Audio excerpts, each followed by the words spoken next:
네, 오늘은 어제 그 방송에서 잠깐 어젠가 그젠가 말씀드렸듯이 그 베트남은 남성들의 여성들에 대해서는 그 많이 그 몇 번 말씀을 드렸으니까 베트남 남성들은 좀 어떤 특징이 있는가에 대해서 잠깐 한 5분 10분 정도 말씀드릴게요. 시끄럽게 버튼 들어가는 거를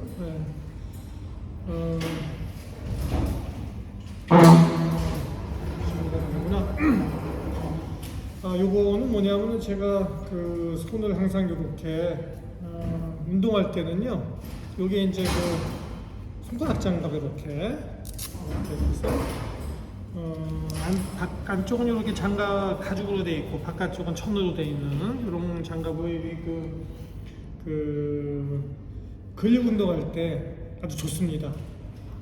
베트남 남성들은 대체로 이렇게 보면은 좀 얼굴 표정이 좀 편하고 싱글싱글 웃는 얼굴들이 많죠. 개인적으로 보면은 전 다 베트남 남성들 그 편안하고 좋은 사람들이라고 생각합니다. 좋은 친구가 될 수 있고요. 부드러운 성격이니까 남성들이 좀 성격이 부드럽습니다. 베트남 남성들은. 그런데 이 베트남 남성들이 이렇게 뭉치면은요, 그 베트남인들끼리 이렇게 커뮤니케이션 양이 많아요.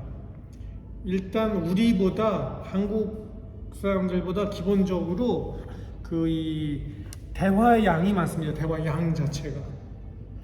특히 저희가 이렇게 보면은 항상 대화하는 것 같아요.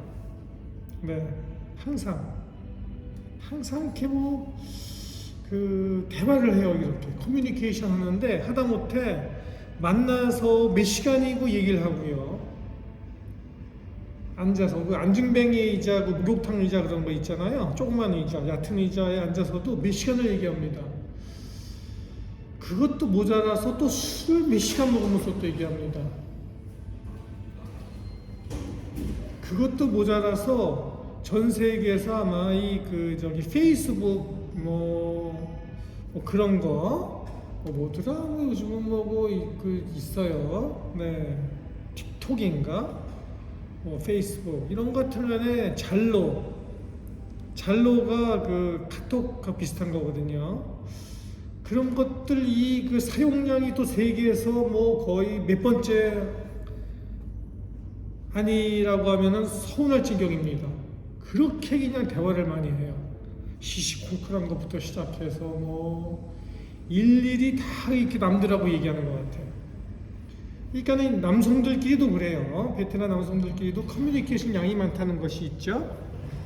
이게 뭐를 의미하는 말이죠? 이렇게 뒤로 의자는 이렇게 그냥 뒤로 자빠져 있으니까 힘드네. 이렇게 똑바로 앉아서 얘기해야 되겠네. 미안합니다. 시끄럽네. 그러다 보니까 뭉치기를 잘하는 거예요. 네. 우리도 이렇게 보면은 그 대화의 양과 질이 많아지는 상대끼리는 굉장히 가까워지잖아요. 또 멀어지면은 대화의 양이 떨어집니다. 대화의 질을 의논하기도 전에 양 자체가 확 떨어지는데, 이분들은 이렇게 대화 양 자체가 많다 보니까 가까워지는 거예요. 그러니까 잘 뭉쳐요. 제가 보기에는 이 잘 뭉치는 것, 베트남인들이 뭉치는 거 잘한다는 건 잘 아실 거예요. 진짜 때를 지어 뭉칩니다. 네. 일반적으로 생각하는 일본인이 잘 뭉친다는 거 그런 거 하고도 이 차원이 틀립니다. 중국인들이 잘 뭉친다고 하는 것하고도 차원이 틀려요. 하여간에 잘 뭉치는데 그것은 매우 또 이상하게 우리가 또 이해가 안 되는 점은 다들 개인주의적인 경향이 또 강합니다. 그죠? 프랑스의 영향을 제가 이제 부드러운 말로 표현으로 영향을 오래 받았다는 말로 표현합니다. 자존심이 좀 상할까봐. 그래서 프랑스의 영향을 오래 받아서 몇십 년 이상 받아서 그런가 다 개인주의적인 성향이 강하고 다 의견이 제각각입니다. 다 자기 의견이 있어요. 절대 남의 의견에 쉽게 동의하지 않아요. 그런데도 뭉친다 이거예요. 절대 동의 안 하면서도 요것에 의한 그 레드 버튼, 핫 버튼이라고 하죠. 여기 예를 들어서 버튼이 하나 딱 있어요. 버튼이 딱 눌러지면 갑자기 사람이 돌변하는 거예요. 그래서 뭉쳐. 모든 베트남인 남성들에게 핫 버튼이 있어요. 그 버튼이 눌러지면은 이런 사람들, 평소 이런 사람들이 갑자기 획가닥 하고 바뀌어갖고서 뭉치는 거예요. 단결하는 거예요. 그러면서 다 뭉친 하나의 힘으로 단결해서 무슨 전쟁을 하든 전투를 하든 뭔가 하는 거예요. 그게 뭐냐? 오늘 그게 주제입니다. 핫버튼이 뭐냐? 영어로 하면 테리토리얼이라고 합니다. 테리토리얼. 영어로 하면 테리토리얼한 경향이 강하다. 텐던시가 강하다. 한국말로 하게 되면은 뭐라고 그럴까요? 영역 중심적이라는 거예요. 또는 무슨 얘기냐면은 자기 쉽게 표현 더 이걸 갖다 아주 직설적으로 표현하면은 베트남 땅 영토에 침범을 받는 경우라면은 이 테리토리죠. 영토 또는 나와바리라고 표현할 수 있습니다. 그럴 때는 핫버튼이 눌러져서 뭉쳐서 집단적인 강한 힘을 내는 겁니다. 이거는 하나의 그 아주 독특한 베트남 남성들의 특징인 것 같아요. 이 국가를 지키는, 베트남 국가를 지키는 것 뿐만이 아니라 이 그 베트남 남성들의 경우엔 다 자기 자신 영역이 있는 것 같습니다. 예를 들어서 자기 가정, 이것도 자기의 그 영역이죠. 테리토리죠. 근데 테리토리얼한 애니멀이라고 할 수 있어요. 또는 테리토리얼한 휴먼, 다른 민족에 비하여. 또 자기의 사업 영역, 자기의 업무 영역, 또 자기의 또 모영역. 이러다 보니까 그 영역을 지킨다는 의미가 있다 보니까 베트남이 그 소공동체적인 그런 어떤 문화가 강하다는 말씀을 드릴 수 있었죠? 제가 수없이 드리죠. 그러다 보니까 이게 가족주의 중심적, 우리 친척 중심적, 우리 소공동체 중심적 이러다 보니까 좀 확장되면 이게 부족주의가 되는 겁니다. 이 베트남의 남성들을 이해하려면 결국은 이게 부족주의적인 국가다, 시족 국가적이다 이런 거를 이해해야만 되는 것입니다. 모든 것이 그것 중심으로 들어가요. 베트남도 어떻게 보면은 이 부족들이 모여서 하나의 베트남 국가를 형성하는 것이라고 이해하면 굉장히 베트남을 이해하기 쉽겠습니다. 그러다가 마찬가지로 핫버튼이 딱 눌러져서 누가 우리의 국토를 침범한다는 주권이나 꼭 영토를 침범한다는 게 보다도 하여튼간에 어떤 권리를 침범한다는 그런 신호가 감지가 되면 딱 눌러지면은 모든 개인들, 남성들, 모든 소공동체들, 또 부족들이 단결해서 뭉쳐서 하나의 지도자를 중심으로 엄청난 강한 그런 이판사판 너 죽고 나 죽자 너 죽고 나 살자가 아니라 너 죽고 나 죽자고 하는 정신으로까지 진짜 뭐 일본의 가미가제 정도가 아니라요 그거 이상으로 완전히 목숨을 걸고 대붙는 그런 거 엄청난 강한 힘을 내는 것이죠. 이러다 보니까 이 도대체 이 베트남의 이런 것이 어디서 나왔을까요? 이 전 세계 어느 민족에서도 이러한 마치 동물의 왕국에나 나올 듯한 그죠?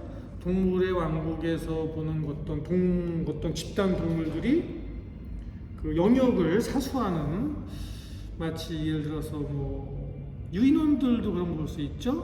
고릴라라든지 침팬지 이런 것들도 유인원들도 이런 비슷한 어떤 영역에 대한 집착을 보입니다. 이건 좀 굉장히 높이 평가하는 거예요. 어떻게 보면은 우리가 좀 이런 건 좀 배워야 될 점이 있습니다. 오히려 우리 민족인 한민족인 경우에는 이런 그 영역을 사수하려고 하는 그런 의지가 조금 약한 느낌도 사실 들어요. 그런 게 좀 드물어요. 핫버튼이 잘 눌러지지가 않는 거예요. 베트남인들에 비하여 핫버튼이 잘 눌러지지가 않아요. 네, 요거지 우리가 반성하고 되돌아볼 점이라고 생각합니다. 네.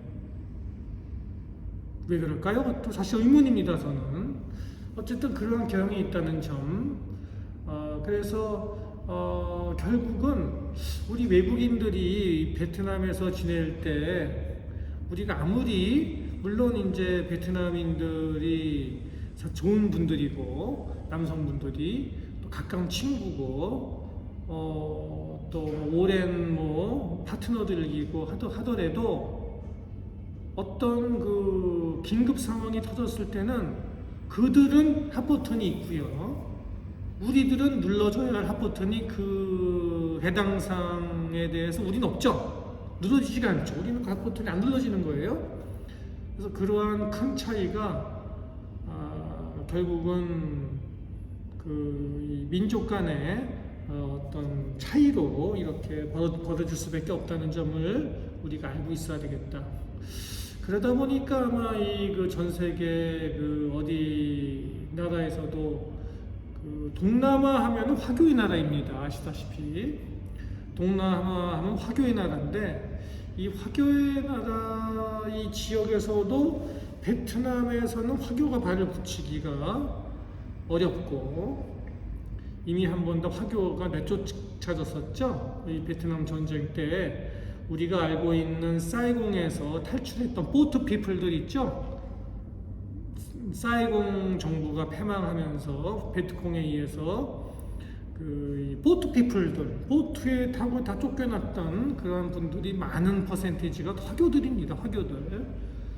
그럼으로 인해서 전 세계에서 한국과 베트남이 아마 두 나라밖에 없을 겁니다. 이 두 나라만이 화교가 발을 못 붙인 나라. 네. 그런 면에 있어서는 참 공통점도 있고요. 그렇게 생각해보면 또 우리 한민족도 상당히 영역 중심적, 영역을 지키고자 하는 그런 게 좀 있는 것 같아요. 그러니까 화교가 발을 못 붙였죠. 그러나 베트남의 경우에는 그 여전히 화교들의 영향력이 셉니다. 쫓겨났지만 다시 다 컴백했습니다.